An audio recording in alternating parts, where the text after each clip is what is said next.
It's me.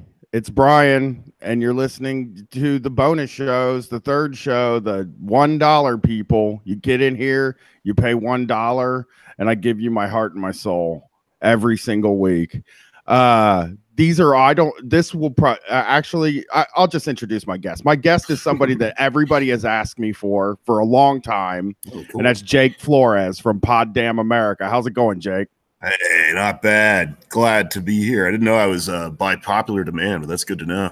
So what happened is, so a long time ago, I'll talk about how I the first time I talked to you was basically me saying I need to do a podcast called Pod Damn America.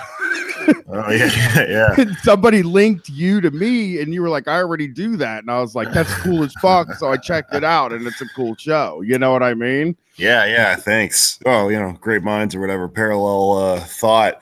It's so funny to me that I have this fucking show called that because, like, I think like as Twitter people and comedy people, like, there's this thing where you just kind of keep a million plates spinning, right?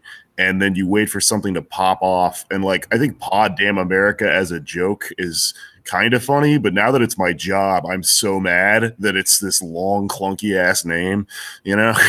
It's it wears the fuck out of it. But people, but it works. People dig it. So it's fucking cool. It sucks that you have to come up with a name, period. I think like it's the worst thing because it's like I never thought anything was gonna happen with this. And I hate my last name because it's I did stand up. So you do stand up now. I did real stand up for only like 6 months. Oh, really? And every person at every open mic that introduced me would do a Simpsons joke because my last name's Quinby. Right. And I fucking hated it. I hate my last name. And had I thought something might happen, like where I'd start making my living doing this, I probably would have done the thing where you change your last name. Oh yeah, coming up next, Brian Q, everyone. Yeah. That's like a thing. I just wish I would have changed my last name.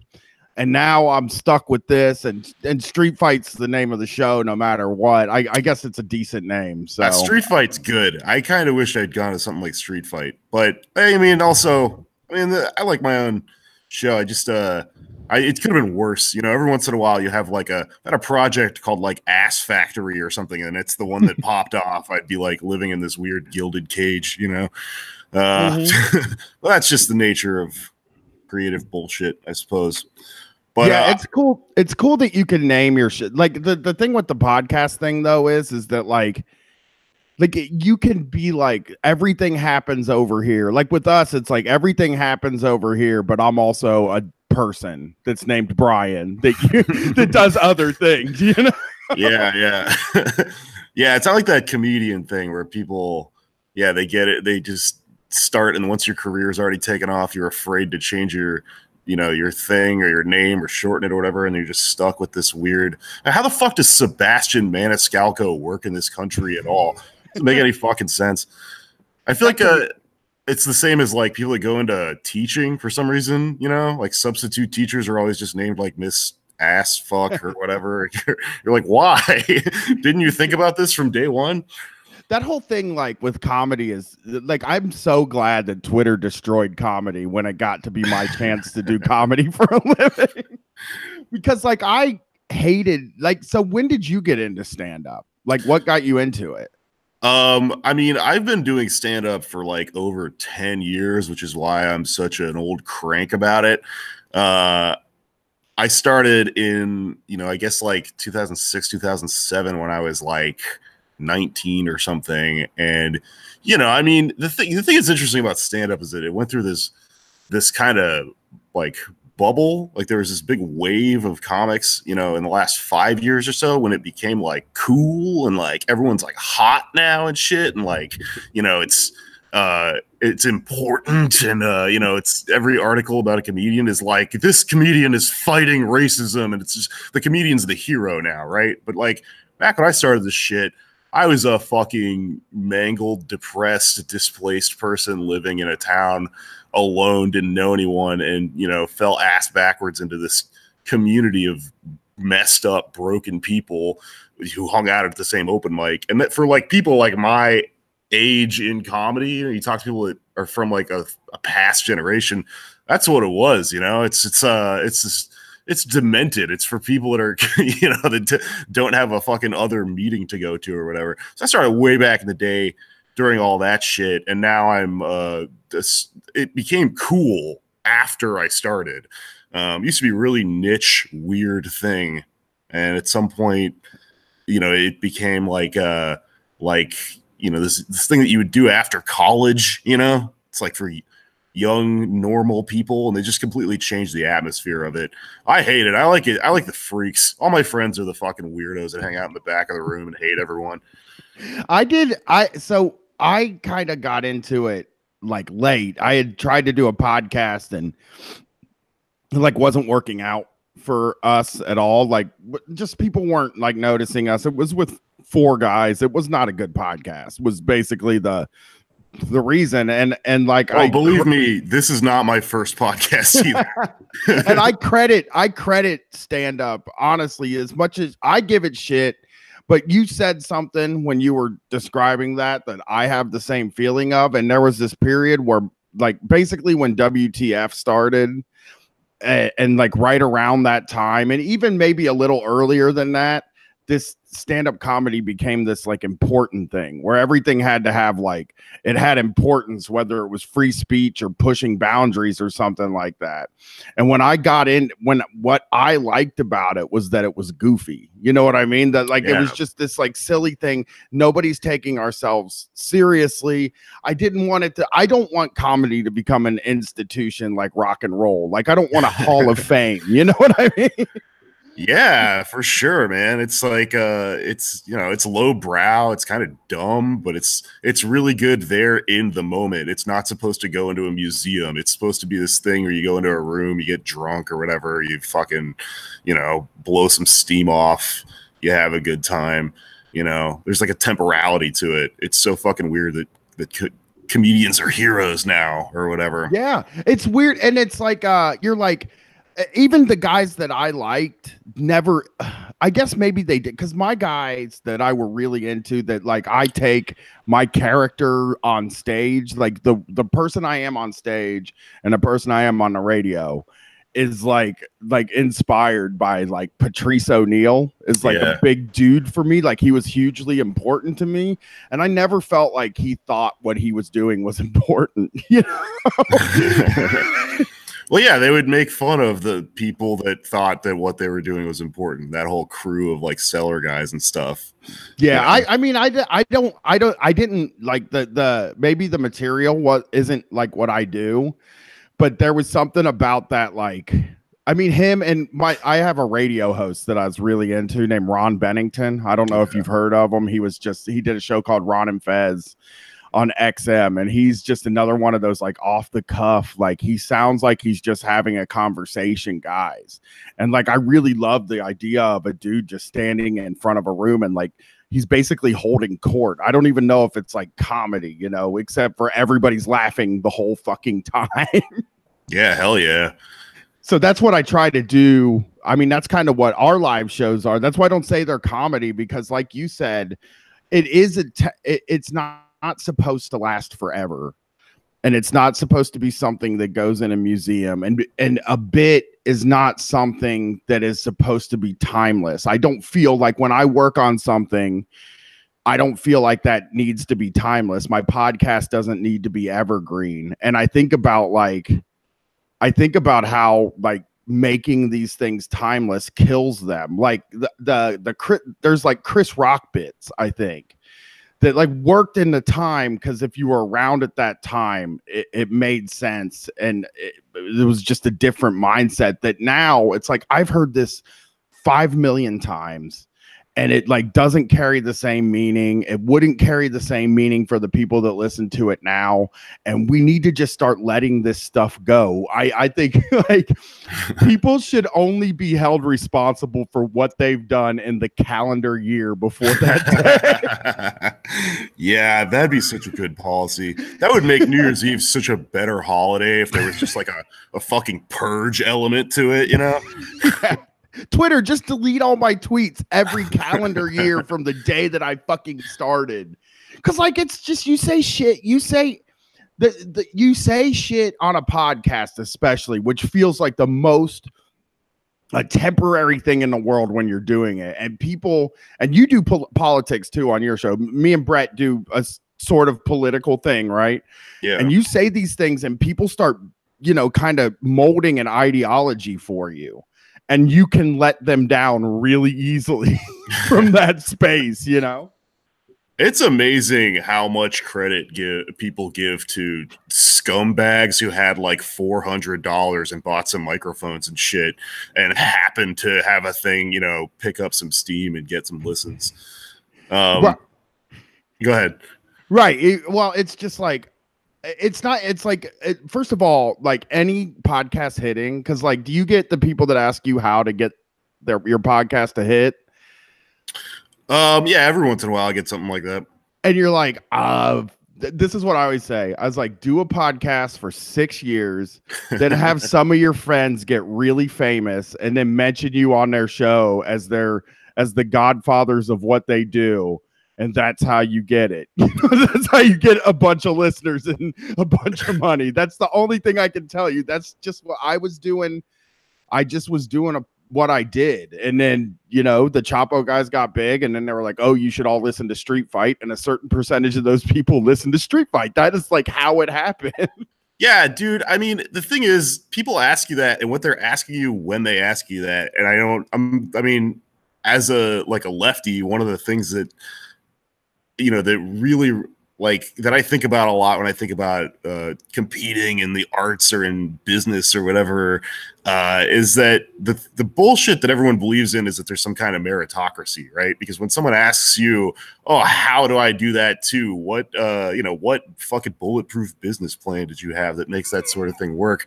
And though the answer is I did just hang out for a really long time, be friends with Nick Mullen, kind of know the Chapo people, and then get blown up by the government for some random ass reason. And then, you know, there you go. You do that. If you're asking me this, go do exactly that, because that's the only thing I know how to tell you, or I know to tell you how to do this. There's no rhyme or reason to this, you know?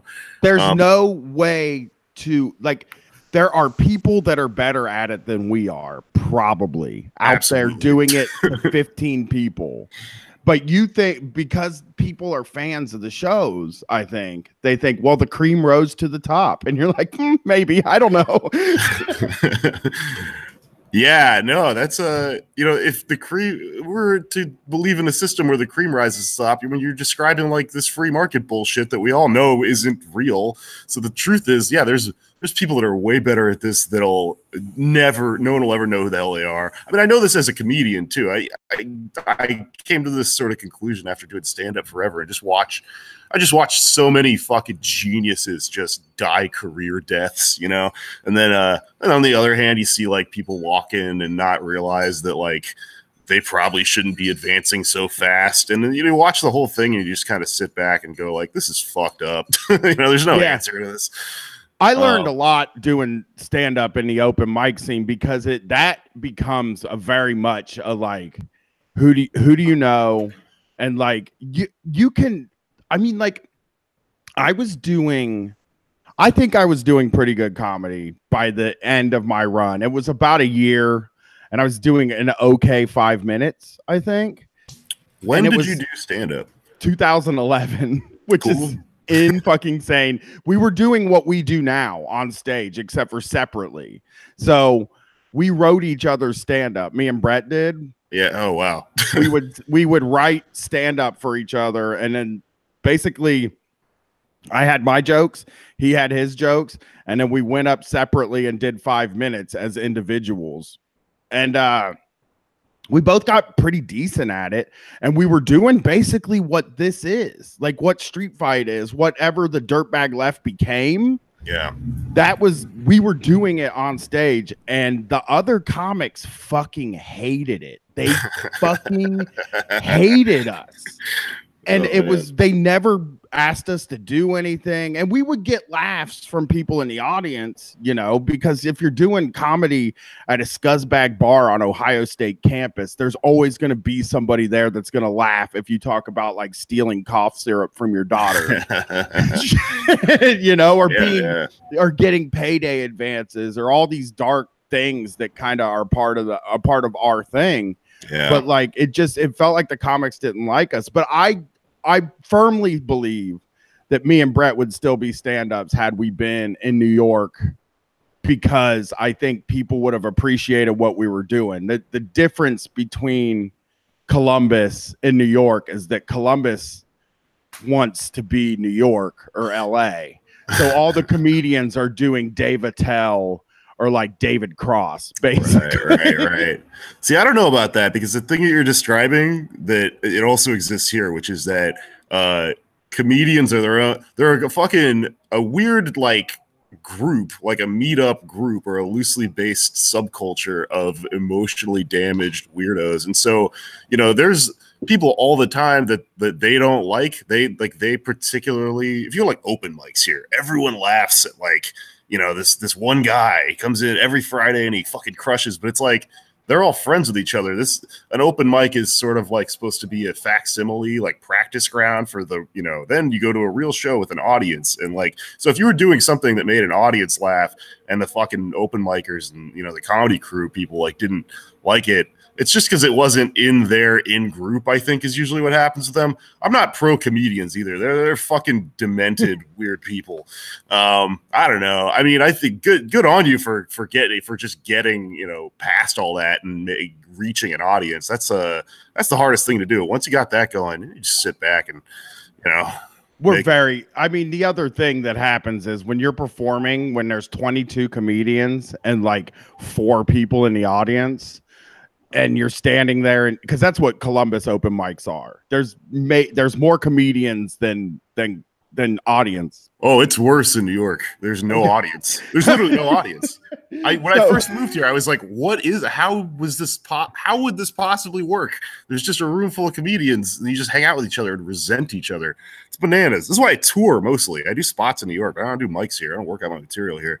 They always made it sound to me like I had been under the understanding that they were more exclusive there, though. Aren't open mics like does everybody? Because here everybody gets on. If 35 comedians show up to do stand-up comedy, 35 comedians are gonna have a set that night in Columbus. No, it's like that here, and there's also like a million comics and an open mic at literally every bar. Dude, you have no idea. This city's so big, and I work as like a bike delivery guy, like a courier or whatever, and like I'll have days where I'm fucking biking through a blizzard, and I'm in like Harlem. I'm like, I don't know how I got this far from home, and I feel like I'm trekking like through the Alps to like, you know, the top of Mount Everest, and I stop in a bar and I go, I'll warm my bones with a hot toddy. And then some guy I know from Facebook is setting up an amplifier. And he's like, all right, everyone, this is open mic night. I'm like, how the fuck is this so pervasive? These fucking people are everywhere. It feels like you're assaulting them. Sometimes, you ever been to the ones where the audience is just the audience is just people that wanted to go out to eat? It's sit at a bar. It's a form of terrorism, is what it is. It's no one should have to go through that without their consent. It's bad. Speaking of comedy, though, so you're in Columbus. I can't remember if I came through Columbus because I want to say I did go through that part of the country around the time of 2011, but I distinctly remember this place. I played one time in Cleveland. Have you ever been to the Spitfire Saloon? I've not. No. You should check it out if it's still there. It could be burned down or some shit by now, but it fucking ruled. Spitfire Saloon was this place that had like a what was it called? A chicken wire fence in front of the cage so people throw beers and shit at you. And like they also had this thing mounted on the bar that was just like a like a potato cannon kind of situation, but it was like fitted for a beer can. And I asked the bartender, like, yo, can I shoot a beer at something? And he's like, nah, legally we're not allowed to let people use it anymore because some Canadian guy came in here and accidentally shot one of his eyes out. He just turned it around and fucking launched a beer can at his own face and like broke his ocular bone and shit. And he was like, yeah, he was still pretty cool though, you know. He hung out here for a while. That place was fucking great. We had Cleveland on a list, on a shit list for 2 years because we did one of our first out of Columbus shows there. And it was at a bar that was also a bowling alley. And we had this like really great idea to put on this really big show. We had guests with us. We had Rob Wisman with us. Oh, nice. We're like, we're going to go up there and we're going to fucking do this show and it's going to kick ass. And it was on the day of the Cavs were in the championship, basically. I'm not making excuses for us, but the Cavs were in one of the championship games. It was at a place that didn't put us on the marquee. They actually put watch the Cavs game on the marquee on TVs, and they charged us $600 for the room. Oh my God. So we paid $600, and I'm telling you, 12 people showed up to that show. And I was like, I will never go to Cleveland again. Fuck Cleveland. And then finally somebody wore me down after about a year and a half and said, we'll give you a cut of the bar. Plus, you know, we have a higher profile now than we did then. And last night we did a place called Now That's Class. It's a punk bar, and we packed the room. So Cleveland is off of the shit list now. The only thing left, the only city left now is St. Louis. Oh man, St. Louis.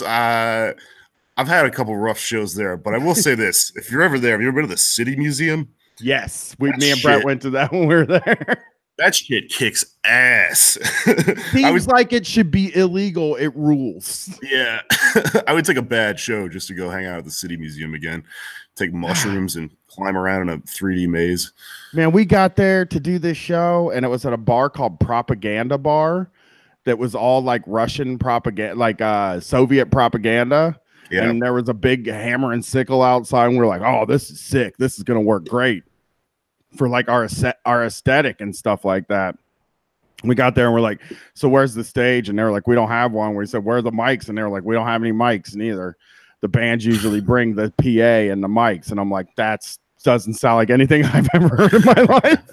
So we had to, you know, scramble to get fucking sound equipment and shit, and they wouldn't let us close the door down to charge people to get in. So fuck that place forever. I mean, these gigs, like, we don't do like, one thing I admire about the comedy people is that they do have like a circuit sort of set up for like a way of doing things that has always existed, because our shit, we don't want to do clubs because it seems harder than what we do actually. Like comedy clubs? Yeah, like doing like the Funny Bone scene much harder than just finding a punk club or some kind of rock club in town and putting a show on.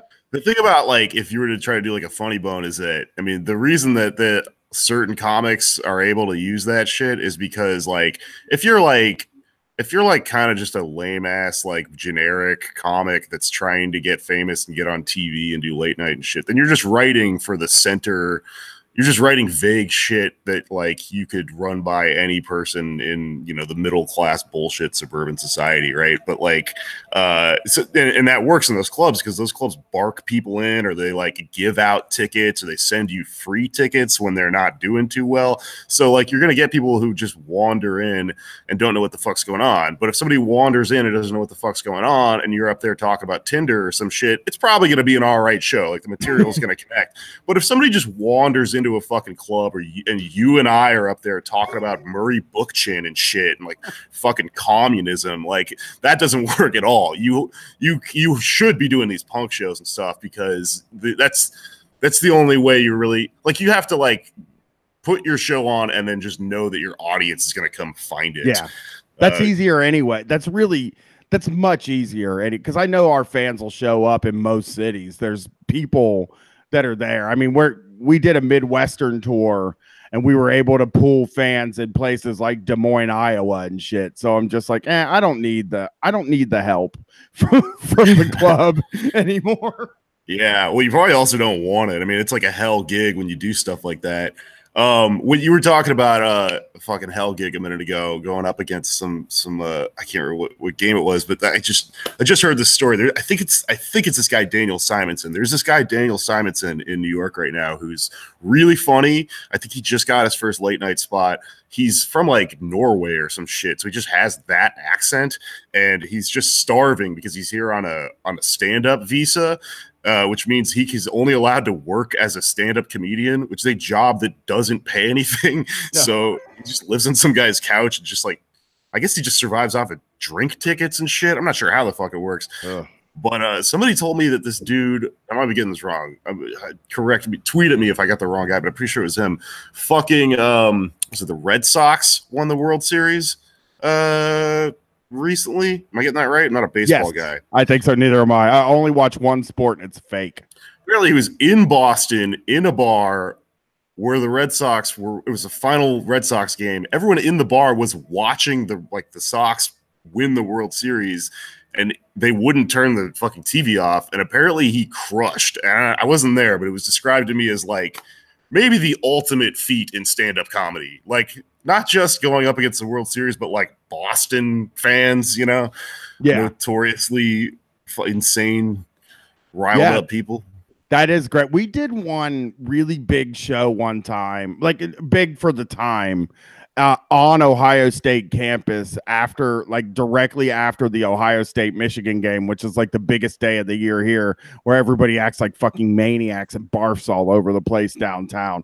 And I felt pretty powerful after that. But, you know, it's just like, it feels weird sometimes, like doing, like you never, it's such a weird job in a way that you feel like I always described it as climbing it like a slippery rope. Like it never feels like you level up. Even I'm significantly higher up level than I was like a year ago, but I'm like, oh God, I feel like I'm just really at the bottom of this. So what made you decide to do a political podcast? Because I always am curious at like funny people who decide, well, I'm going to go ahead and like alienate almost everybody with my podcast. Yeah, no, you hit the nail on the head right there. I mean, the thing is, I was just already doing that in so many other ways that I think I just decided like, oh, this could work as a fucking, as some sort of like consumable product. But I mean, I've just been, you know, I'm a pain in everyone's ass in the world of stand-up and have sort of been off and talking about all this, you know, this loosely connected to politics bullshit, like the it's not a meritocracy stuff. And I just honestly, like if I was going to elevator pitch how I came up with this, literally was just like writing these fucking, you know, angry rants and shit on Facebook, and people would go like, wow, this is really well written, and I like never thought about this. And I would look at my Facebook feed and be like, this website is terrible. Like it's this, if you write something on like a social media site, it just goes away and you just sit there and you're like, wow, I really, you know, 100 people really liked that or whatever. And so I kind of thought, oh, I'm addicted to the internet, and that's, you know, something that I could maybe try to fix or just try to monetize, you know, or try to turn into like my job on some level. But I mean, you're right. There is like this inherent thing where you're going to alienate everyone.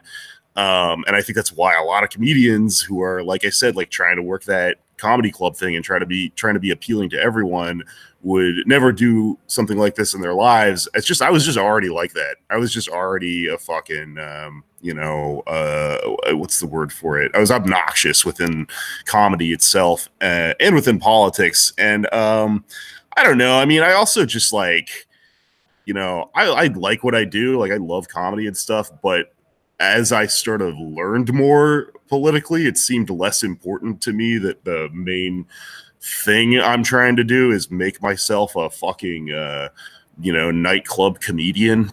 Like it just all sort of culminated and came together in this thing where I, you know, I sort of formulated a plan around like putting on a show, trying on some level to get some positive information out into the world through it.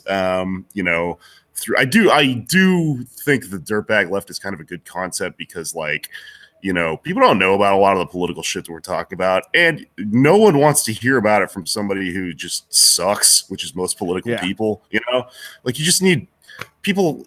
You want to talk to a human. Curse words are not the worst thing in the world, you know.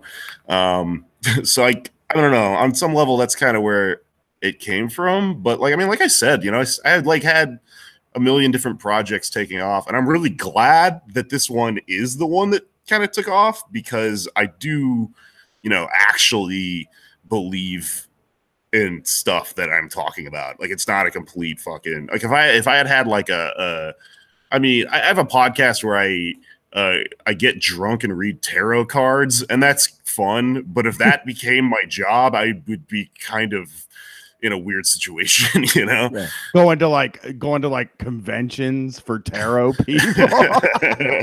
You know, I also think, and I was joking, you know, I'm kind of joking about the alienating people, but it's true that like if you do this kind of comedy, you alienate people who think comedy is reactionary and that don't want you there are boundaries that they want set up that maybe you don't agree with or whatever. There are people that are going to hate you because they think you're more active than they are.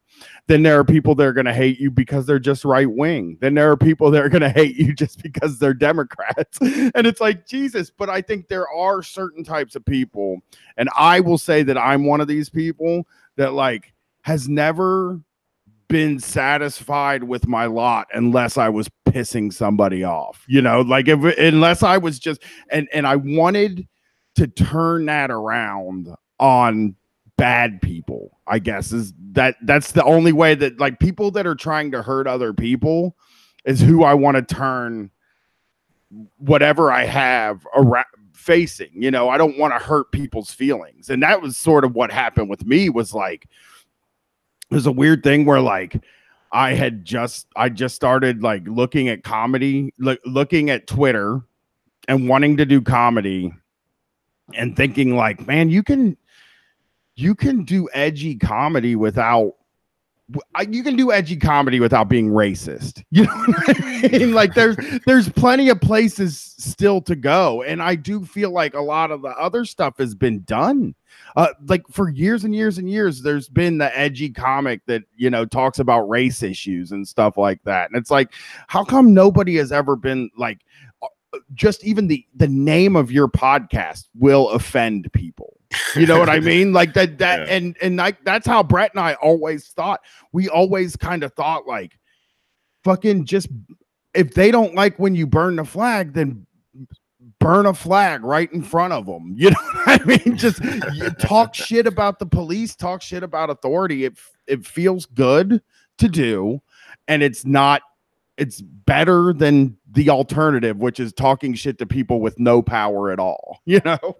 Yeah, well, I mean, I agree. And I think what you're describing is kind of like why the dirtbag left as a concept is kind of important because, like, I mean, a lot of society, especially people that I relate to, because I kind of am one of these people, are, you know, young, confused, alienated dudes with a lot of like aggression that, you know, they're wired to want to take shit down and destroy shit. And you know, if they're just sort of neutral and bobbing around in society, and then fucking Joe Rogan comes along and goes, hey, listen to Jordan Peterson for literally 17 hours, then what you're going to end up with is someone who maybe is like sort of nudged in a bad direction. But if you're, you know, if you take that same neutral person and you go, hey, it's not Mexicans, it's capitalism, then, you know, that maybe that's like a positive direction you can sort of push that sort of aggression, you know? Right. And it's like, I am not of the mind that necessarily those people get active. I don't want them messing up other spaces and stuff like that. I just would much rather somebody move this way than somebody move the other way, which is, you know, they're actively recruiting these people and they're dangerous as hell. And it's easy. I'm a white dude, and luckily everybody started hearing me when I was 36 years old. You know I mean? Like, I'm very lucky in that, like, people didn't start hearing me until I was old enough to be laid back. I already had a kid. I was already calmed down, and like I had learned enough from listening to other people's experiences and stuff like that. And I went to college at a late age and did a sociology degree. But like I at least just wanted to like I think it's good. I think it's good that it doesn't, as long as they're not becoming Nazis. Because I'll tell you, if we weren't, it's like if those things weren't there, those people wouldn't start like paying attention to NPR or automatically become like anarchists some other way. You know what I mean? That's what I'm saying, man. We make propaganda, you know? Yeah. And I don't consider the shows like, I think that there's a lot of people out there that think that the people that do these shows, I'm not talking about like people who aren't, like, I'm making money from this.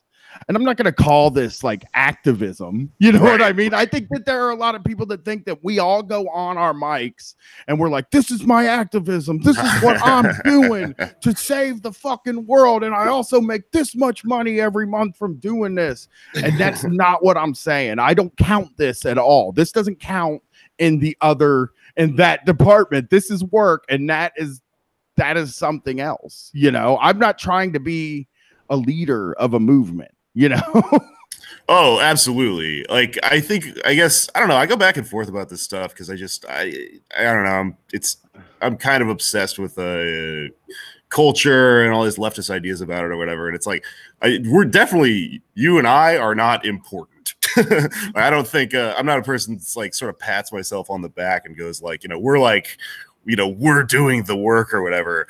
But I do think like we're just like, a very small sort of part of, what is important is this big, broad fucking concept of just like culture or whatever. But, I mean, also, especially because we're like funny and, we're doing something creative, like we're not the architects of society, you know? Well, and also like when you say something on your show, this is in my mind, I don't think my opinion is that important. And it's like, not.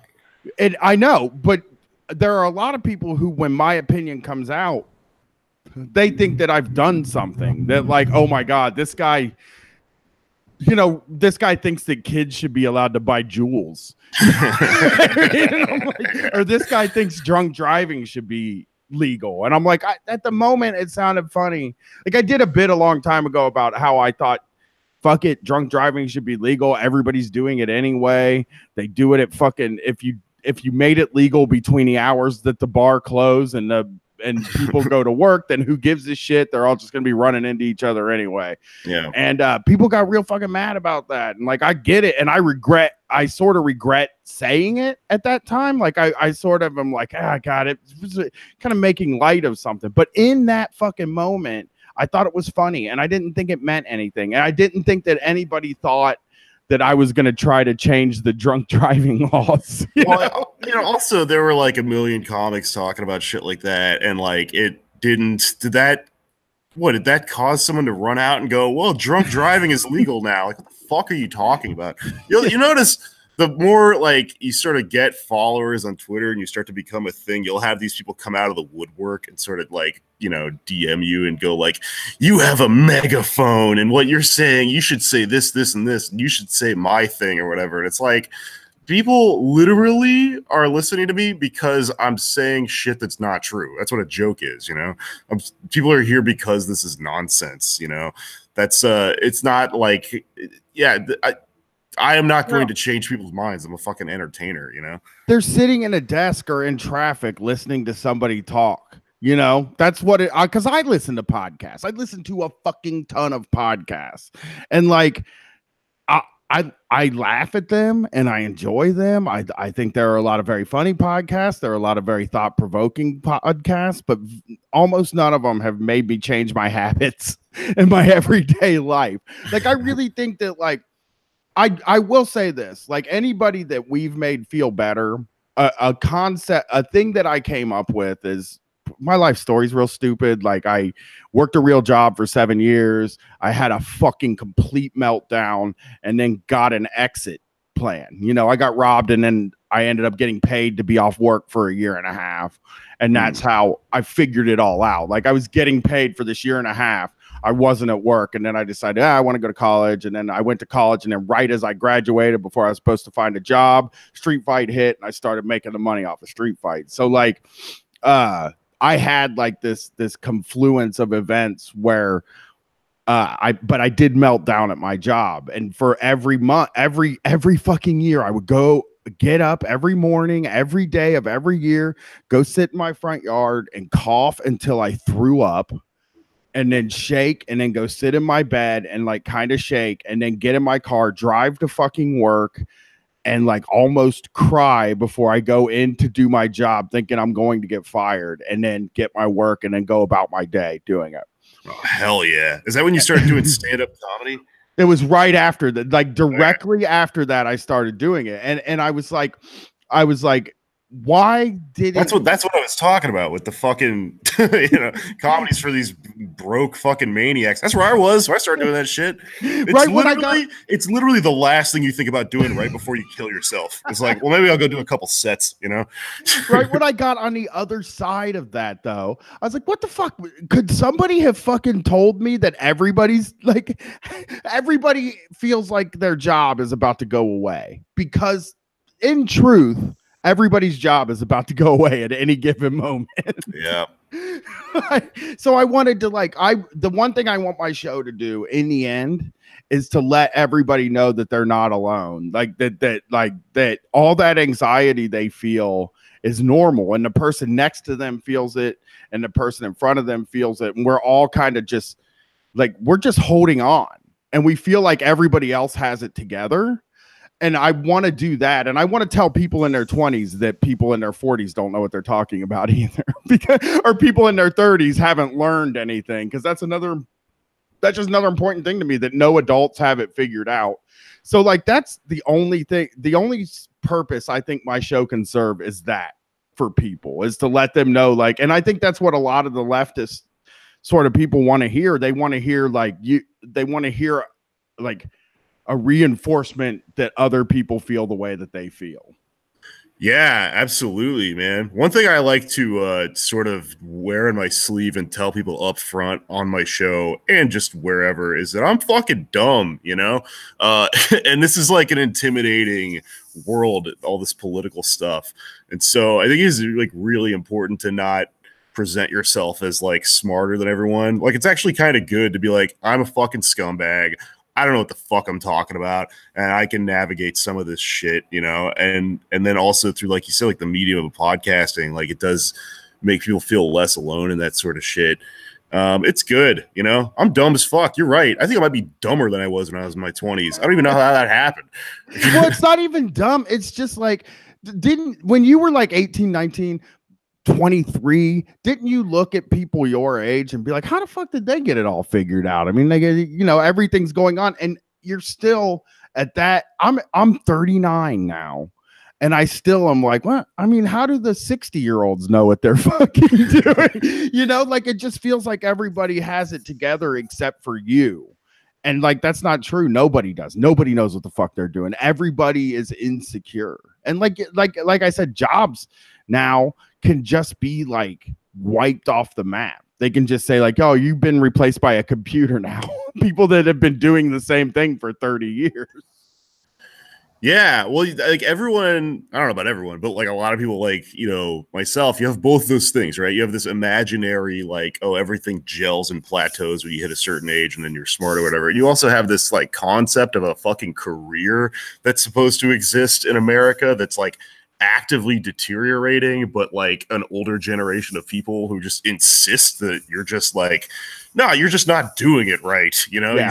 You just keep banging your head against this thing, and then voila, you have a fucking pension or something, and it's complete fucking nonsense. So it's good to sort of know that, yeah, that everyone else was gritting their teeth and sort of like acting like you know like that's not real, you know, that like I don't know, we were all kind of a collective hallucination or something at one point. We're all like, yep, we're all about to become professionals. No, it's not fucking happening. That's what's kind of cool about how we're living in like this decline of society right now. Everything's falling apart. Everyone's just kind of doing that thing like you know, like right before the building you're in falls apart or whatever, you just tell everyone, all right, here's what I've been thinking this whole time, you know. Well, I think also that like that ladder is gone in most places. That ladder that our parents or our parents climbed, where it was like you started in a fucking mailroom and you made your way to the CEO's office, or at least middle management or something like that. It's like Brett and I will read a lot of stuff from Mike Rowe. Do you know who the Dirty Jobs guy? Yeah. So he's our enemy forever. I hate that guy. And we just read a thing from him where he talks about how he started in a movie theater ripping tickets and cleaning bathrooms and worked his way all up from that to guy that's on TV. It's like that ladder doesn't fucking exist. That's not like, you can't do that. And there is no way to, like, none of that is out there. Most people, everyone who says that sort of thing is fucking lying. I swear to God.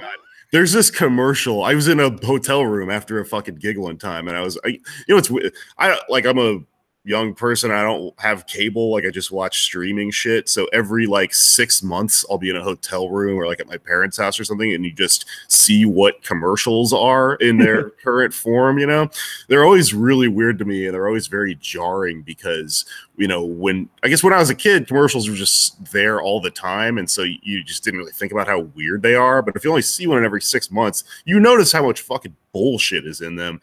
And there was this fucking commercial where this guy goes like, when I started here at this restaurant, I was a dishwasher. Now I'm the chef. And it was like, I've worked in restaurants for fucking ever. You didn't become the head chef of a 4-star fucking restaurant like just through gumption, you know? They would never promote you. If you're good at washing dishes, they would make you keep washing those fucking dishes, dude. Yes, that's what happened to me. Like, you know, I noticed when I think one of the reasons I melted down a lot at the cable company was because I started at a job installer where there's a ton of them, right? And then the next level up is service techs where there's less of them. And then the next level up is maintenance. There's a lot less of them. And then the next level up starts to work in the office, and there's 4 of them. And then there's 3 up above. And I was like, there's not enough room for all of us. And I got to tell you, I don't think I have what it takes to be one of the few people that get the fuck up there to the top. And really, like, if we were all honest with ourselves, it would be so fucking great if people, I think that's what class consciousness is, right? Is that realizing there are only a few spots at the top, or even at the middle of the top. There's only a few spots, and we all need to like sit back and really think hard in our minds about whether we have what it takes to get there. And is it worth it to try? Yeah, really take a good long look in the mirror and like, am I a power caller? I don't think I am. I think am I good at like filling? Am I like not always getting yelled at by the boss for taking 7 minutes too long on my breaks? But I just don't. I think that like is one of those. I think that's like the sickness. That's what the sickness of like capitalism is that like they tell you that they simultaneously tell you that you're not special, so don't act like a special little snowflake, and that you are special and you have the ability to somehow achieve till you become a millionaire. And just there are people that'll believe it until the day they fucking die. You know, my favorite thing in that related to that is right now is like there's all these expectations of like, you know, all these boomers will tweet this shit like, when I was 30, I owned a house and I had a career and I had 3 kids and all this. By the time I was 30, and then like Alexandria Ocasio-Cortez just goes off to Congress. They're like, she's only 29 years old. What the fuck does she know? That is true. Like what happens in the year between 29 and 30 in your fucking weird made up conception of reality? Right. What is the what I mean, 29 years old seems like that's who I want to be going to the Senate or the House of Representatives. I would rather them be running shit. They have sometimes better ideas. I mean, obviously there's some idiots out there, but like I don't see the problem with, I think that I'm not a millennial. I guess I'm not a millennial. I like by like 2 years. No one really knows. I don't. Yeah, but I don't. I admire the. It's funny because it's whenever you hear millennial, it's somebody saying something bad about them. But the bad thing that they say is always something that I admire about them. I don't admire that they have to rent and they can't buy, but I admire the hell out of being like, she doesn't want to work overtime because she doesn't think it's worth it for her money and would rather go eat avocado toast and ski or something like that. And I'm like, that's fucking the way life should be.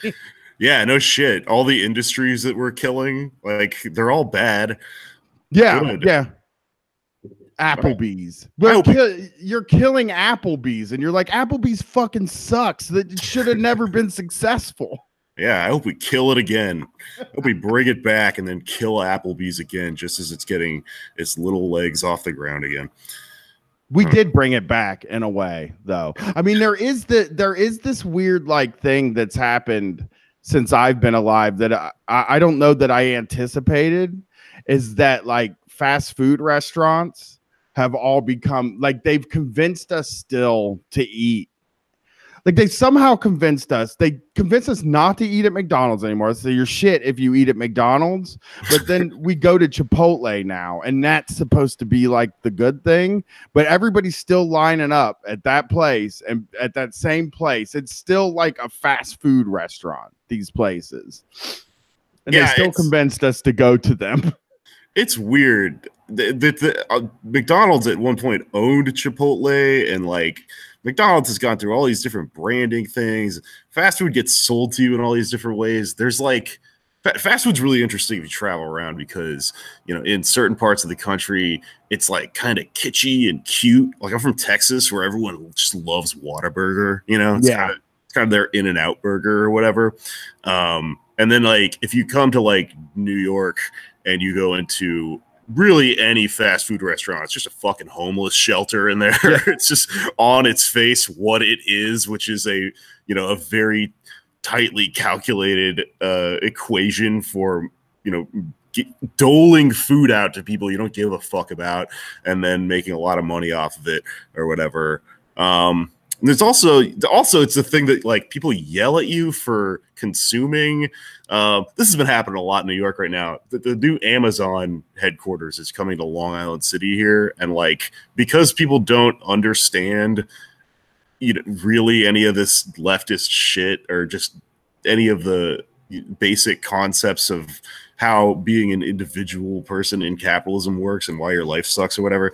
This hot take a bunch of comedians have had lately where they're like, oh, you say you're so against Amazon, and yet I see you drinking coffee from Starbucks and eating at McDonald's. It's like, yeah, I'm fucking exhausted, dude.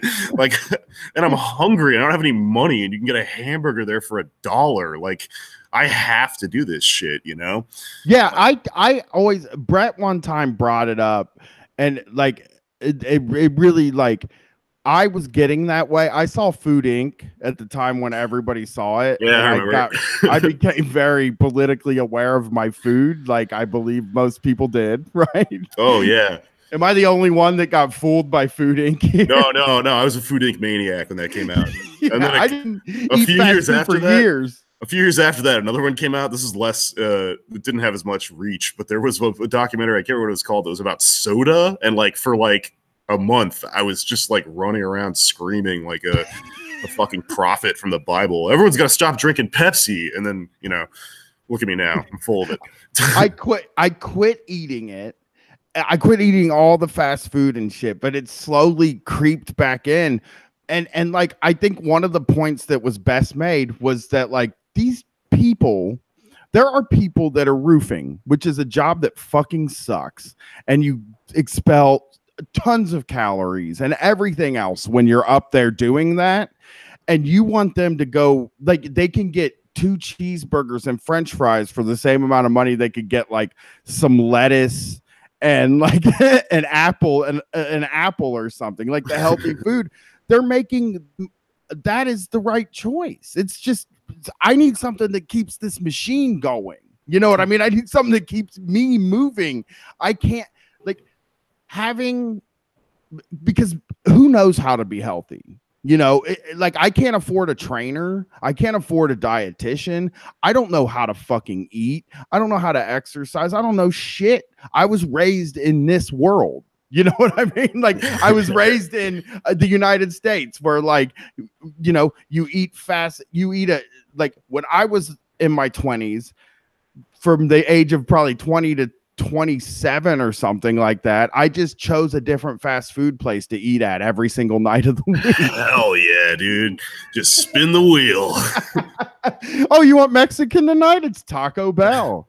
Can you imagine like you need to fix your roof, right? So you drive down to Home Depot and you pick up like a bunch of day laborers, and there's these like, you know, guys' skins like tanned from the sun. You know, they're wearing like ratty cut off shorts, you know, but they're ready to work, and you throw them in the back of your truck and you drive back home to your house in the suburbs, and you can't speak Spanish very well. You know what the fuck you're talking about, but you get them up on the roof and they're working on your roof real hard. And then you go get it. You go, I'm going to get you guys lunch. And then you go out into town and you come back with like celery with cottage cheese on it, like some kind of asshole, like, yes. like raisins and shit. No, that's what fast food is for. It's also not like that stuff is not like vegetables aren't fucking cheap. They shouldn't be, by the way. I'm not even because the people that pick the vegetables deserve to make enough to buy the vegetables, you know, and the people that are working on things deserve to make enough money to buy those vegetables like that. I'm not saying that these things should be cheap, but just in reality, like fast food is cheap. Starbucks is like an indulgence. It's like when they say like, how come poor people have Xboxes? You're like, because they deserve something in their fucking life. How about you enjoy your vacations and traveling and stuff, and we'll enjoy smoking weed and playing PlayStation? Right. We're gonna be poor forever. Yeah. I don't climb out of poverty if I don't buy a PlayStation. That's not how this fucking works. Yeah, you know? Yeah, and but that's like kind of that's always there, like, oh, you're making all these wrong decisions, and you're like, I'm making some decisions to be happy right now. Like, I want to be happy right fucking now. I don't have a trip to some fucking exotic nation coming up in the next few months.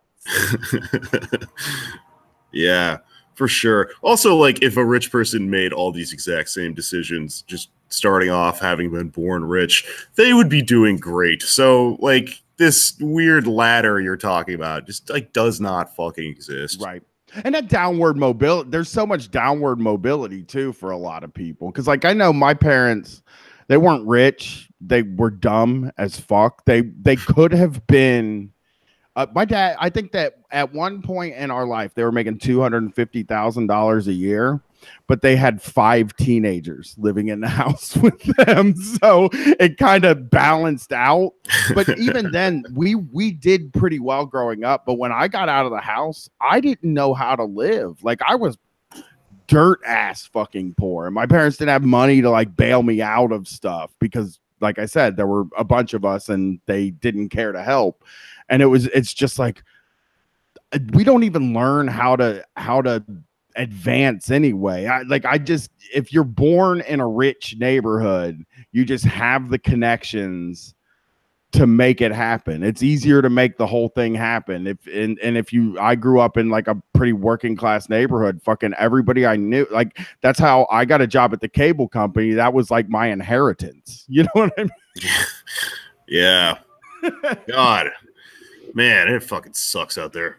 It is. It's tough. It is like really I that's why I feel so lucky that this stuff worked out, you know, and I hope that like I hope other people I hope it, I really like we try to you know, we've been hiring people that I grew up with and stuff. Like my brother works for us now.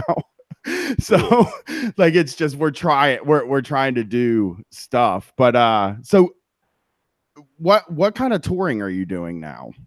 Um, I basically, I mean, I'm at this weird place where it's fucking 11, 12 years into this shit. My career is kind of coming together. Like I've done tours before where I sort of jumped into a car with a bunch of people, but I think recently because of the show and because of all that shit that happened with me with ice and stuff, I'm starting to get to a point where like people are emailing me and going like, hey, come to my city, like we'll put together a fucking paid gig or whatever. But I don't have a car. So I've got to save up and either get some wheels or just figure this out megabus style. But there's some stuff I'm putting together. I'm probably just going to megabus tour down the East Coast in a few months because like I've just had sort of stuff come together in like in like Baltimore and Philly, and then also like I think I'm going to do New Orleans for fun. Oh my god, I did there. I don't even care if I make money off that one. I just want to go hang out in New Orleans. But well, you're a witch, so you'll love New Orleans. That's like a goth place. I'm a city witch and I drink, so that's my favorite place on earth, basically. My most controversial opinion on Street Fight was that I fucking hated New Orleans. I am from the Midwest, okay? That is too much for me, you know? Everybody's too laid back, and then there's too much decadence. I'm a polite, regular man from the Midwest. I understand how that could be offensive to your Midwestern sensibilities. Well, it's also like, and have you been down there before? Yeah, I mean, I'm from Houston, so it's like a part of the country that I'm like, I used to, bop around in quite a bit, but now when I tour, it's always like a treat. Especially because there's just like, I don't know, there's not a whole hell of a lot of reasons to go to a place like that. Like I said, I'll just take the hit if I can just have a good time that night and like break even on it or whatever. Sweet. That is fucking cool. I love, so what I'm doing is I'm going down there and I think I'm going to record another album. I've got one out and I've just got another hour of material I'm meaning to crank out now that I have like people that'll actually buy it. But I'm going to hook up with my buddy Mishka Shubali and do a tour through the Southwest once I'm in Texas. And he's a guy I toured with this last time right after ICE raided me or whatever.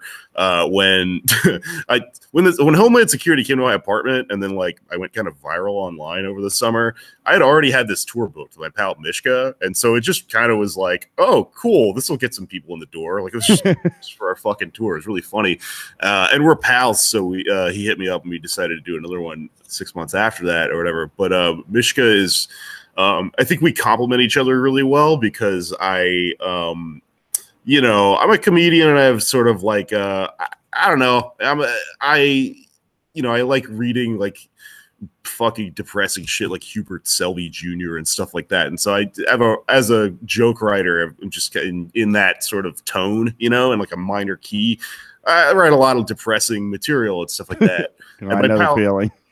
And my pal Mishka is it's so funny. He's this musician. He's like a kind of singer-songwriter. He used to open for Doug Stanhope a lot. I think he still does. But his origin story is the funniest shit ever. So he had a band called Beat the Devil, I think, and he lived in Lower East Side in Manhattan, and he was playing music one night at a bar in Manhattan, and this is around like 1999-ish, and the two bands that were opening for him this night got signed to a label that night. Industry came out, saw the show, loved the two opening bands, right? Those two opening bands were the Strokes and the Yeah Yeah Yeahs, right? Damn. Yeah, and so like the rest of this lineup just became music history, and this dude had to keep bartending for like another 10 years. But he is really, he's a great musician and he's kind of funny. Like he's like really good at like the banter and stuff in between songs and stuff. So we usually just go like kind of do co-headlining stuff, or I'll open for him, he opens for me or whatever. and we'll be doing the second leg of that tour. But I'm hoping to get back on the road more because as you know, as like you could like I'm sure you can relate, you know, with street fight being something that you do as a labor of love for a long time, and then it slowly starts to come together. Like I'm getting somewhere with stand up where it's like, oh, this is like after all this fucking time starting to function as the thing that it was always like planned to be, you know? So like at some point, hell, in 6 months or whatever, I should just be on the fucking road. I would like to just be out touring all the time. I'll come through y'all's neck of the woods. Shit, I'll go to the West Coast. I'll do whatever. I'm getting you here. I'm gonna make that happen. You don't need a car to get here. We'll figure it out. Especially if you're willing to sit on one of those shitty buses. Dude, I'll ride the mega bus. I'll sleep in a fucking bathtub or whatever. I don't give a no, I have people can't crash at my house. Some people, don't be calling me, I'm selective about it, but you would be one. There would be a lot. No, but like, it's great being out there and like, it's gratifying. And I also think that that's another good thing that these podcasts, another purpose that I think these podcasts can serve is that like we go into a town, at least this is how it works with Brett and I. Brett and I go into a town, we do the show, and then as soon as it's over, we just walk off the stage and hang out at the bar until everybody leaves. And like, we don't just leave afterwards so the crowd like dissipates. We try to keep the crowd there and talking to each other. So then like all these people in this community that are relatively like-minded are in a room talking to each other. And I think that can lead to some really good things. And like that's, I really think that it would be good and sort of like, I think it would be good if more shows went out and just did like the live thing. Plus I think it makes you better.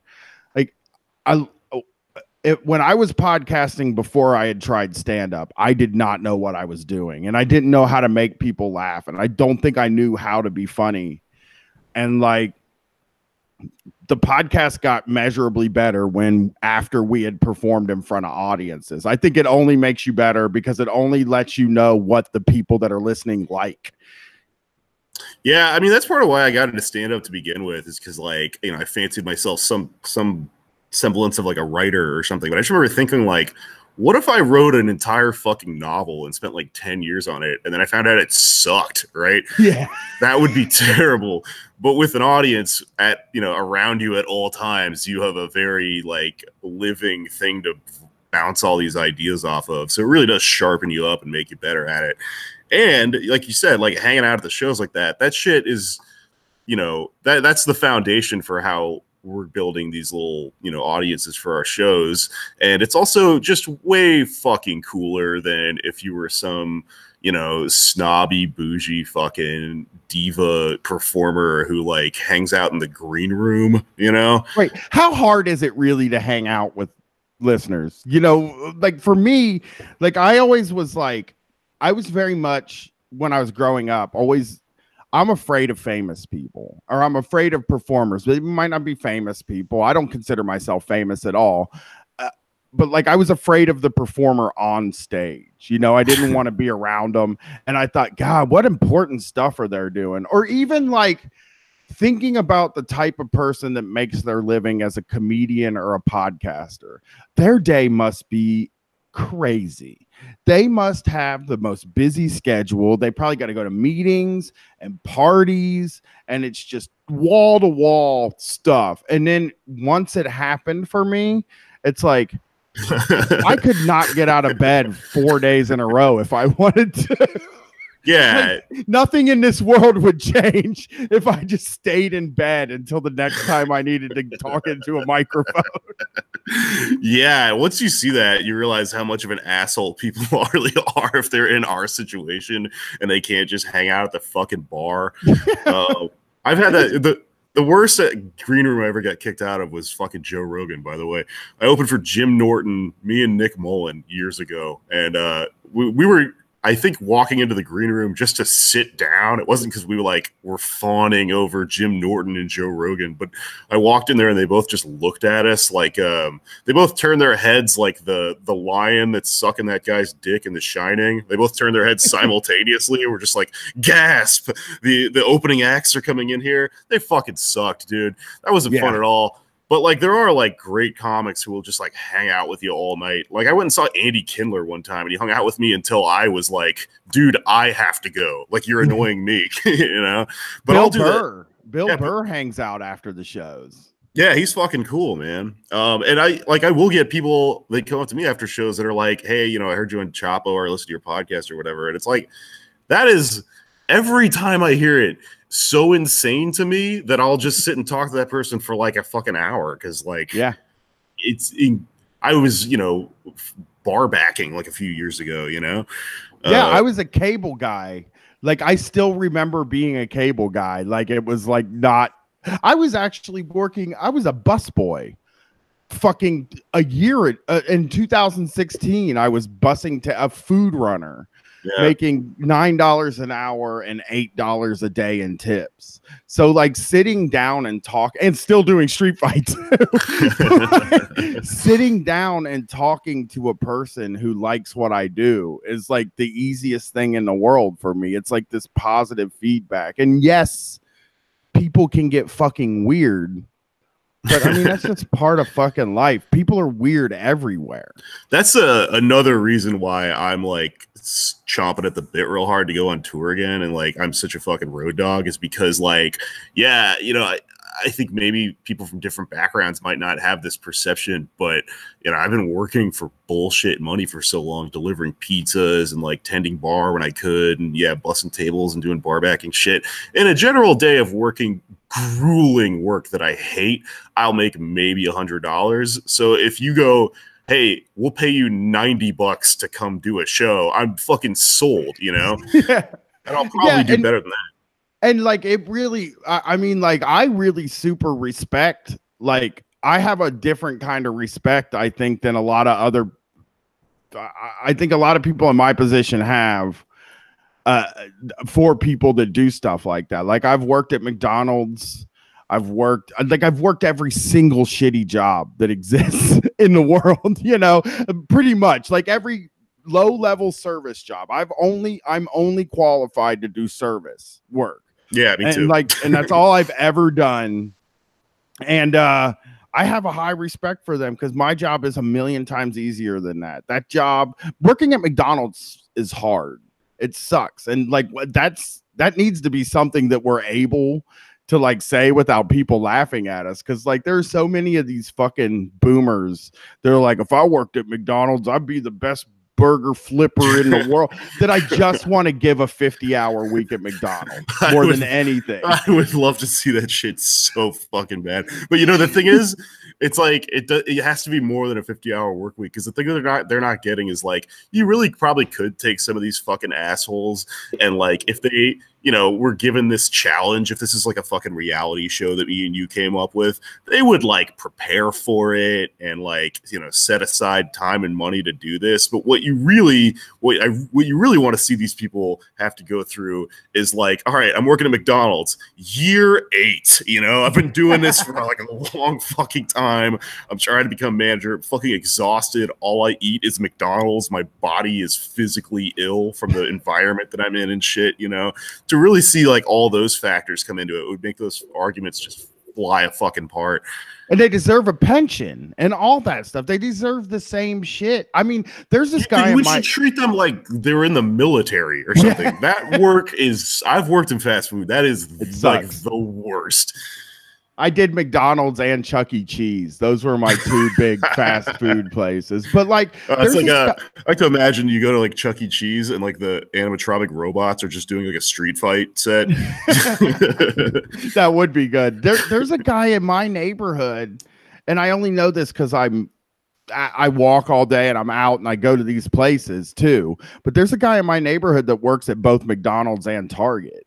And I assume he's doing 6 hours at each job because they don't want to give him full time because they don't want to give him benefits. So he's doing, 12 hours a day probably and no benefits, working 2 part-time jobs. And I don't think that's a rare thing either. I mean, when I was working in a call center and at a pizza shop for about a year in my 20s. So it's not paradise out there, and it's like not easy being a worker now. And the funny thing is it's not even funny, but like they were shitting on factory work back during the regular labor movement, the way they do this stuff now. They're like, oh, some fucking idiot.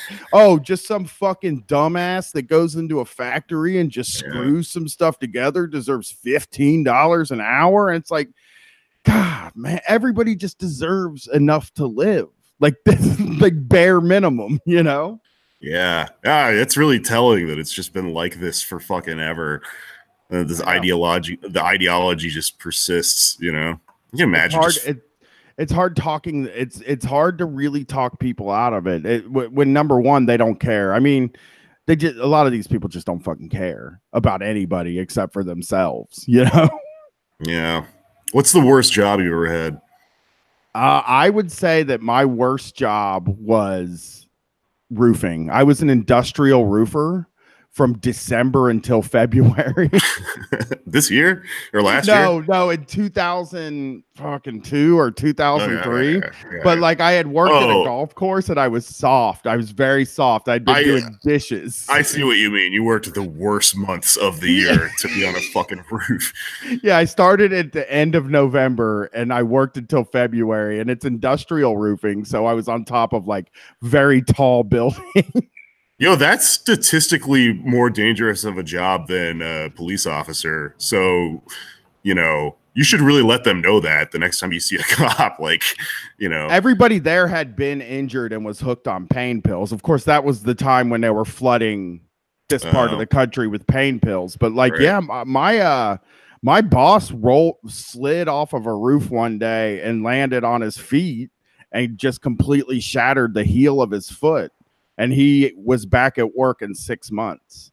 So damn. They just I don't know, like that is another job where like they pay the regular laborers in Columbus to be a laborer on a roof. You get paid $11 an hour to start. And back when I was doing it was $9.50 an hour. Jesus. And it's like, that's just no respect. What was I always like to ask people that have been on this show, what was your first job? Oh man, I got a good one for you. The first job I ever had. So I grew up in Houston, right? And the laws on this are different from like state to state, city to city, or whatever. But in Houston, for whatever reason, so you can't sell fireworks inside the city limits. But Houston's this big sprawling, crazy ass city, and I grew up like right around the city limit like border. So my first job was I worked in a fucking tin can fireworks stand on the side of the road right at the city limit marker. And it's insane. Like we got shot at, like we came into the stand one morning and there's just a shotgun slug just like in the side of the stand. And it was run by these backwoods fucking hillbillies who, they were running a scam. We didn't realize at the time. We were just kids. We were just trying to like save money and fucking, buy a PlayStation or something like that. But so like my boss was this, to his credit, mentally ill man. Like he was scamming us, but he also probably didn't know where he was half the time. This guy named Richard, who like his big plan in life was he thinks he figured out how to play the lottery like in a way to win. There's like a niche conspiracy theory sort of world about this where like a lot of these people think that like if you color in the bubbles in different directions then like they start to send you messages back through the results that like let you know like you're getting closer or whatever. He had that shit going on, and he brought us bulletproof vests and shit so after we got shot at and stuff. And like we got broken into one time, and I swear to God, I was sleeping inside the van, and this guy breaks into the or inside of the stand. And this guy breaks into the stand and he points this fucking shotgun at me. And I'm like, you can have all the money. I will not die for these fireworks. And then like he kind of steps into the light and it's my friend Kenny who got me the job at the fireworks stand. And I'm like, what the fuck are you doing? And he goes, oh, it's a fake. It's a stuntman shotgun. It's a rubber shotgun. They just hire me to like intimidate other fireworks stands or whatever. And I'm like, but you got me hired on this one. He goes, yeah, I'm working for the other people this season. Oh, like, oh, the fireworks industry sounds like something I need to look into now. I'm like, crazy. I'm very into carnies, and that sounds like a real carny world there. It was very like carny adjacent, or because it's seasonal, it might have even been the same people. I mean, it was crazy hillbillies, and they totally ripped us off and like, you know, paid us a tiny fraction of what we were supposed to get paid. I mean, I basically worked for like slave wages for like a summer. Yeah, but you know what? I learned a lot. Yeah, I mean, my first gig was McDonald's, and like I felt very lucky. I now feel very lucky that I was able to be broken and disillusioned by my very first job. Like they completely broke me of that idea that like you just work hard and you get where you're gonna go. It was just like, fuck this. I don't want to be good at this. So yeah. What was your worst job? So this story, I'm going to truncate it because if anyone's listening that listens to Come Town, they told this on Come Town one time. But probably the worst one I ever had was that I found an ad like on Craigslist to like sell frozen meat out of the back of a truck. Oh, you're the fucking meat man. We have talked about the meat man on this show like a million times. The guy's in a pickup truck with a refrigerator in the back, like strapped to the back, filled with meat. Yeah, it's real bad because like you have to pay for the truck that day. So if you don't make enough money back, you just lose money selling their product. And like I don't know who the fuck the people, you know, were that were training us and had supposedly worked there for a long time. I don't know how the scam works, but there was this little fucking douchey guy who was like taking me around and showing me the sales pitch. And, you know, I worked there for like maybe 2 or 3 days before I just sort of fucked off in the middle of a shift. But he, you know, he took me to this suburb outside of Austin, this real nice suburb where he said like, oh, this is a good neighborhood because a bunch of old people live here and you can sell them shit. Like they're, you know, they have money and they don't know what they're doing and stuff. And so, you know, we knock on this door and this like elderly couple answers. Like this woman answers. She like is like, meet? Do you want to talk to my husband? She keeps forgetting where she is in the middle of this sentence. There's a guy in the background. He's just like in a chair and he's just like, no, you know, and eventually this salesman just kind of forces his way in the room and he's like, no, let me show you what I got. That was, you know, sorry to bother you, how the phrase is sorry to bother you. Like it's the thing that's in the sales pitch that everyone remembers. Let me show you what I got. That was like what you're supposed to say to start your sales pitch. And he goes, let me show you what I got. And then he lays down all these, you know, frozen steaks on these people's living room floor. And he's describing the different cuts and like, oh, we got seafood over here. And the woman goes, I would like to buy some of this, but my husband, you know, he has heart problems. The doctor told him he can't have meat with that's rich in nitrates, right? And so this guy goes, oh, that's actually great because these meats that we sell are nitrate free actually. And you know, and she's like, oh wow, okay. And so he ends up selling like, I don't know, like 4 or 5 of them, and then we're packing everything up to get back in the truck. And I turn to him and I go, hey, is that true? Are these like nitrate free steaks? And he just like starts the engine and he just goes like, oh no, these are gonna fucking kill that guy. You know, do you know, like I was always under the belief that they stole that meat. Like where does the meat come from? Do you know that? I have no fucking idea. And I actually wish, like, now that I've got a show where I could do some investigative reporting, you know, I wish I wish I could go back and find out. But I mean, I don't know, you know, because there were people in Austin where I was living at the time who would get in trouble for stealing meat. Like there was a a local barbecue restaurant. I guess it was having some rough times financially. They got in trouble for it, and it was pretty salacious story. Like a restaurant that everyone went to was stealing meat from HEB, but that's fucking so cool. So that, like, shoving meat down your pants and walking out of the grocery store is quite possibly the coolest theft that I can think of. I don't know why it's so cool. I saw a really great tweet where someone just walked out of like I think a I don't know, some kind of supermarket, and there was two pictures. It was a picture of their baby stroller, and then with the fucking the top of it open, and you could see that like so the baby stroller had like two like child's legs kind of sticking out of it, but when they opened it up, they showed you that they were fake like scarecrow legs, and then the rest of the fucking thing was just filled with meat from the butcher section. That rules. I did, you know, that job. I one time I responded to an ad in a newspaper for people that like heavy metal and rock music and piercings and tattoos. That's what they said. Do you like piercings and tattoos? Do you like heavy metal music? And at the time I was like really into Korn and stuff, and I was just like, fuck yeah, I do. I love those things. So I went and applied, and what they were doing was that scam where you it was the gas company, like, oh, they deregulated the gas company. Hey, how about instead of getting your gas from this company, you get your gas from the same company, but we charge you for it instead, was basically the setup. And it's like, I don't know what it is, and I can never figure it out, and they wouldn't really explain it to me. But when they were training me on it, it was freezing cold, and we were out in like the middle of fucking nowhere, Ohio, and the guy knocks on the first door. And he's like, I want to, let me talk to you about this. And the person was like, I'm not really interested. It's really cold. I want to shut my door. And he's like, well, I guess you don't like saving money then. And just fucking turned around and walked away.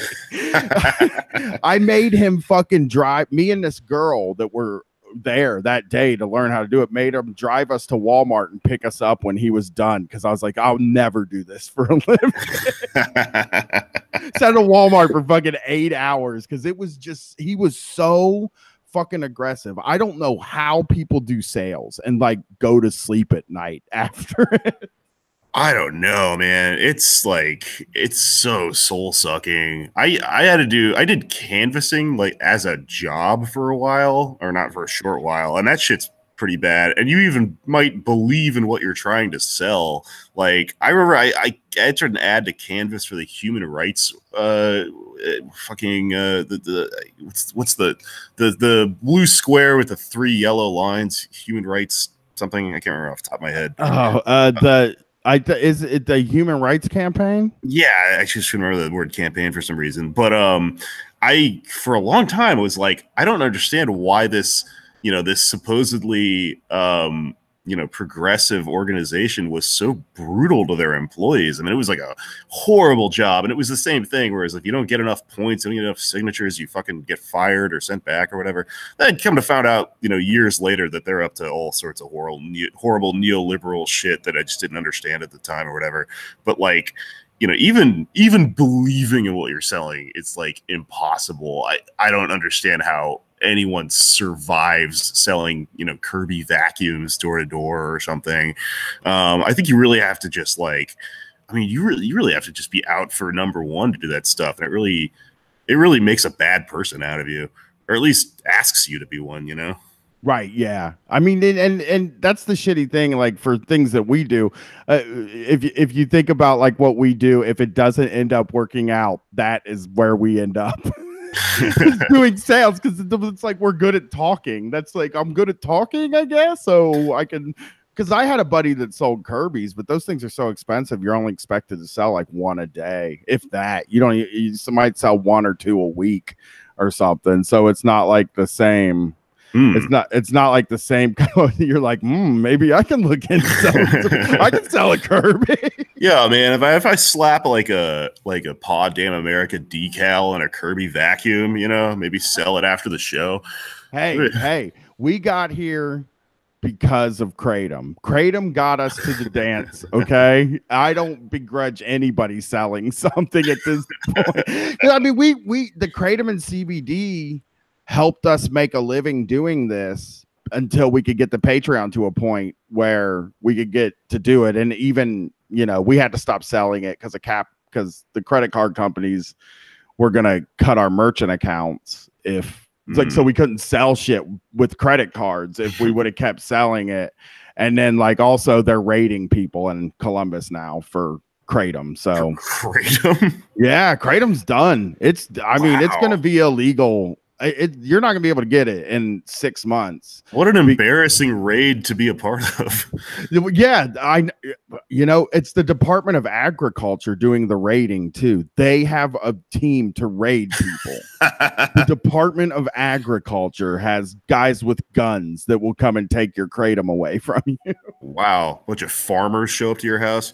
It's depressing. It really sucks. Like it's the same thing in Columbus. They made CBD illegal because they legalized weed and for medical use and then put it under that umbrella. So now all these companies sprung up selling CBD and they're like, oh, nope, you're illegal now. You're gone. It's like, what happened to, I'm like, the government put my small business out of business. Now do I get to like ask a question at a presidential debate? Like fucking Joe the plumber or something? Do I get to do that now? Yeah. Joe the podcaster. Joe the Kratom salesman.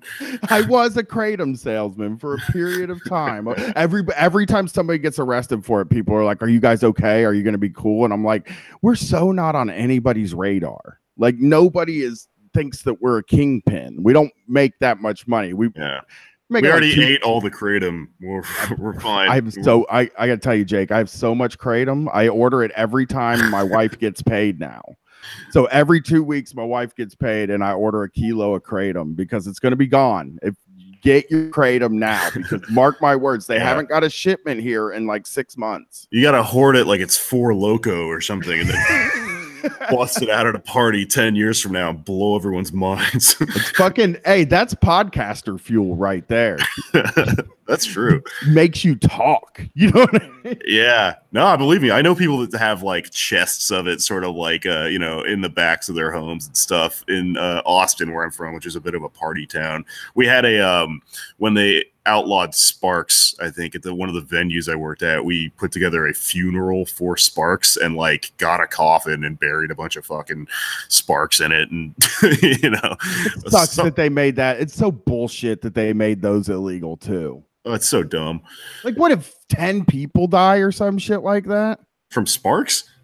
From what happened with Four Loko that made it? I can't figure out what happened with Four Loko and Sparks that made them illegal. Oh, did someone die? I don't even know that. I thought they just... We were recently talking about those Kinder eggs that in every other country, it's like a chocolate thing that has a toy in the middle. But here it's illegal because 16 kids in the entire world have died from choking on one of those things. They ate the whole egg. Yeah, and it's like, well, fucking, that's 16 kids in the whole entire fucking world. I'm sure if you would put out there, hey, don't fucking shove the whole egg in your mouth, you idiot. Like they wouldn't.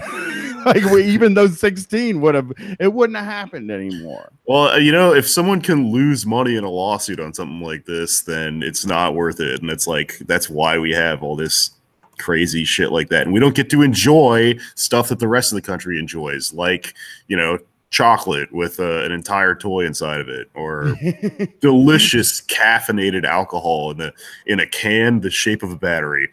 It's basically cocaine, and like it was that shit is that Spark stuff and Four Loko. As a person who doesn't drink, that really made alcoholics unbearable. Like it made them they're already rough to be around. But when somebody gets fucking loaded off of Sparks, it's like, no, you got to go somewhere else, man. It was really bad. Yeah, believe me, I remember trying to do stand up after drinking a Four Loko and being like, this is like frying my circuits. Like I'm moving faster than the audience is able to like hear me and shit. It was fucking bad. Hey, Jake, I want to thank you I don't want to keep you. I made you wait all day. For the listeners, I made him wait all day to do this show. And now I've had him on for like an hour and a half. And I feel real bad. Oh, I ain't worried about it. I'm having a great time, man. I didn't even notice. It is fun. Well, I'm gonna have you back on. Obviously, I'll ask you to come Likewise. back on in the future. And yeah, I've said I will do your show whenever. You just got to ask me. I don't do any. My life is very right now. What's gonna happen here is I'm gonna go watch Narcos Mexico Hell yeah. until I fall asleep, and then the next time I have to do something is well, this week's different, but we'll just say on a normal week. The next time I have to do something is Wednesday at 8:15. I have to leave to go do my podcast to be at Brett's by 8:30. But then other than that, I'm then off again till Sunday. Oh man, the good life. Well, you earned it, man. Yeah. But thanks for coming on. It's Feral Jokes, which I just figured out is your name. Like, yep. very cool. And he's Jake Flores, Pod Damn America. It's a really good show. Check it out. Thanks for having me, man. I'm a fan of the show, and I know tons of people who are too. So it means you're definitely doing something right.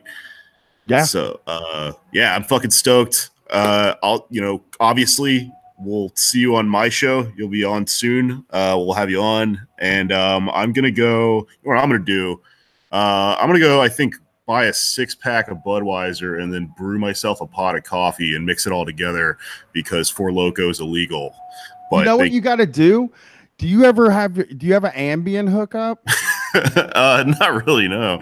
Fucking get an Ambien and brew a pot of coffee and just fucking stay up all night. It's so weird. Have you done that? Because it's like they say used to all the time. Yeah, like they say if you don't sleep, then you trip just insanely hard. It's not even like tripping. You just do shit that like your decision making process is fucked up. And like I'm not lying to you when I say I have fucking every single time I've taken Ambien, I've ended up in my car or at a department store or something, just standing there like, why am I here? Like I shouldn't be driving.